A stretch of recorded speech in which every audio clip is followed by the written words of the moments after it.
unafraid of strange noises in the night, don't mind being spied on, feel content about occasional cool breezes or light bulbs turning off and on a few times, if you ain't afraid of no ghosts, maybe consider selling the haunted house in Washington, D.C. There are certainly plenty to choose from. With prior experience selling a spook-ridden coupe, City Chic real estate associate, broker and realtor Dan Fort offered Kirk, D.C. readers a few tips on how to sell a beautiful home in the nation's capital. Fort first got into the real estate business in 2001 and sold her first ghost-ridden residential unit around 2008 at the Cheselton, a coupe building near Logan Circle that was constructed in 1920.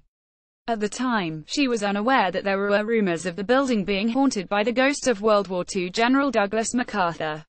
Fort, herself, says that she believes in ghosts to an extent, but never experienced anything supernatural or spooky while touring the property. Even so, she added, the building, itself, definitely has some kind of an aura about it. After a skeptical homebuyer purchased the coupe at the Cheselton, it was later confirmed to Fort that they had instances where a window and several cabinet doors would open on their own in the supposedly haunted unit. Fort also had an instance in the past where a buyer avoided touring a condo in a converted hospital because they were afraid the ghost may still walk the halls at night. They just felt like that was really creepy, she said.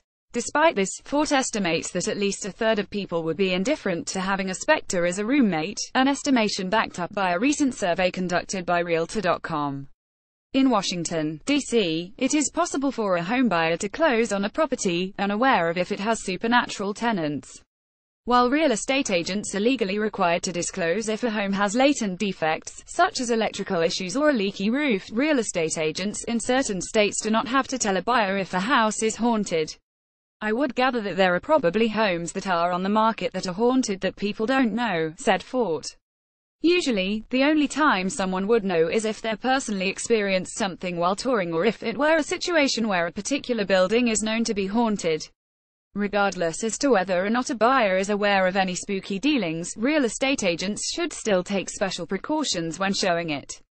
On how to deghost the house, Fort recommended hiring someone to do an exorcism. Burning sage is also suspected to ward off bad spirits. While the ghost continues to roam the residential space, consider avoiding tours at night.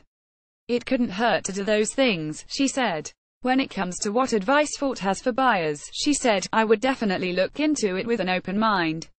If you find a home that you love, but you're afraid that it might be haunted, don't let that be a factor that keeps you from buying a house. DC's haunted and otherwise scary as hell locations. Curb, DC haunted house not a deal breaker for many homebuyers. Realtor.com